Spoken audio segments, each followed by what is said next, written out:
নমস্কার, তপু আশ্রমের পক্ষ থেকে সকলকে স্বাগত জানাই। আমাদের হৃদয়ের মধ্যে আমরা সেই পরমাত্মার ধ্যান করি, যিনি সমস্ত সুখের উৎস, সমস্ত জ্ঞানের লক্ষ্য, যাকে দেবতারাও পেতে চান, যিনি নিজে অচল থেকে গোটা বিশ্বকে চালান, বিশ্বের সৃষ্টি স্থিতি লয়কর্তা তিনি।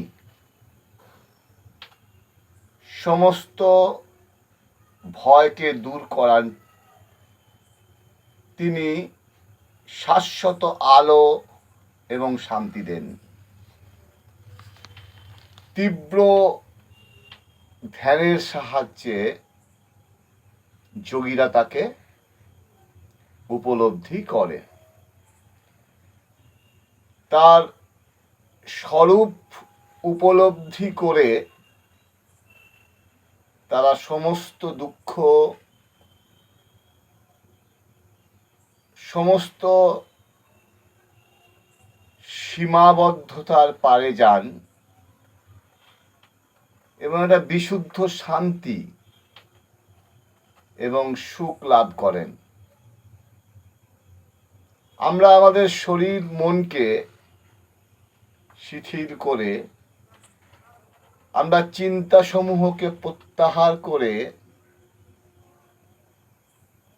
দেবতার যে সত্তা, দৈবী সত্তা, সেই সত্তাকে যদি ধ্যানের মাধ্যমে হৃদয়ের মধ্যে স্থাপিত করি, তাহলে আমরা সেই দৈব সত্তার ধ্যান করি।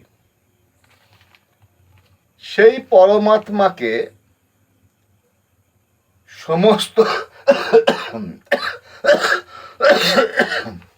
জীবনের, সমস্ত শক্তির, সমস্ত জ্ঞানের, সমস্ত প্রেমের, সমস্ত আনন্দের একমাত্র উৎস রূপে আমরা ধরি।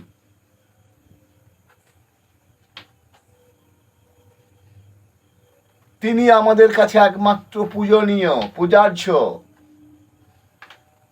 তাকে দূরে বলে মনে হয় বটে, কিন্তু তিনি কাছের থেকেও কাছে। প্রতিটি মানুষের তিনি অন্তরতম সত্তা। তিনি আমাদের প্রাণের প্রাণ। তার কাছে পৌঁছানোর জন্য আমাদের কোথাও যেতে হয় না। গভীর ধ্যানের সহায়ে আমরা হৃদয়ের গভীরে তাকে দেখতে পাই।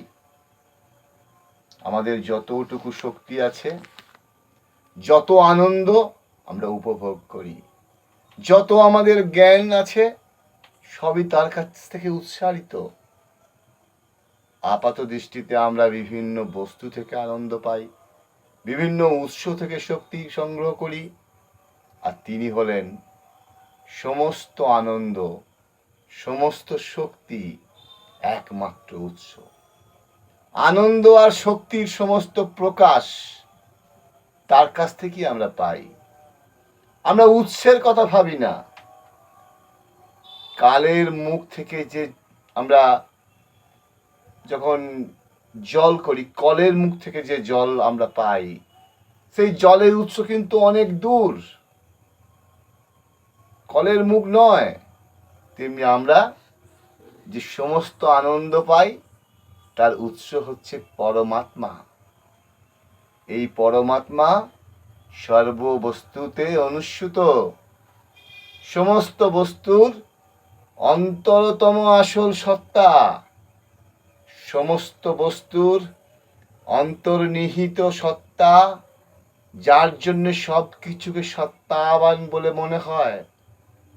আমরা সমস্ত শক্তি, জ্ঞান, আনন্দের দিকে ফিরি না বলে আমাদের শক্তি, আমাদের জ্ঞান সীমিত হয়ে থাকে। তা উৎসর দিকে আমাদেরকে ফিরতে হবে। উৎসটা কি না, উৎসটা হলো আত্মার আত্মা। আমরা আপনার সত্তার যে গভীরতম প্রদেশের দিকে চোখ ফেরান, সেখানে কি দেখবেন? সদা উজ্জ্বল চৈতন্য স্বরূপ বিদ্যমান। আর সেই পরমাত্মা হচ্ছে সেই বিশুদ্ধ চৈতন্য আত্মজ্যোতি, যা থেকে সব কিছু প্রকাশিত হয়েছে। আত্মার আলোতে আলোকিত হয়ে চোখ দেখে, কান শোনে, মন ভাবে, অনুভব করে। প্রতি ব্যক্তির অন্তরস্থিত এই চৈতন্য সত্তা সমস্ত জ্ঞান, সমস্ত আনন্দ, শক্তির আকর। আমরা তাই বলতে পারি যে ধ্যান করতে হবে। যদি আপনারা মনে করেন যে আমরা কোনো কিছুতে আনন্দ পাচ্ছি না, সবাই আসুন, এসে ধ্যান করুন। অর্থাৎ বিশুদ্ধ আধ্যাত্মিকতায় কোনো মন্দির, কোনো মসজিদ, কোনো গির্জা যদি নাও যান, বাড়িতে বসে কোনো অর্থ খরচ না করে ঘুমোতে যাওয়ার আগে 10টা মিনিট ঈশ্বরের জন্য সময় দিন। চুপচাপ বসে ঈশ্বরকে অনুভব করুন। যে দেবতাকে আপনার ভালোবাসেন, সেই দেবতার মুখটা আপনার চোখের সামনে ভাসিয়ে দিন। যে আনন্দ পাবেন, আস্তে আস্তে পাবেন, একদিনে নয়। সে আনন্দ হচ্ছে সকল আনন্দের চেয়েও আনন্দ, সচ্চিৎ আনন্দ, অর্থাৎ সচ্চিদ আনন্দ। সবাই ভালো থাকুন, মায়ের কৃপা সবার উপর বর্ষিত হোক। জয় মা তারা, জয় জয় তারা, জয় গুরু বামদেব।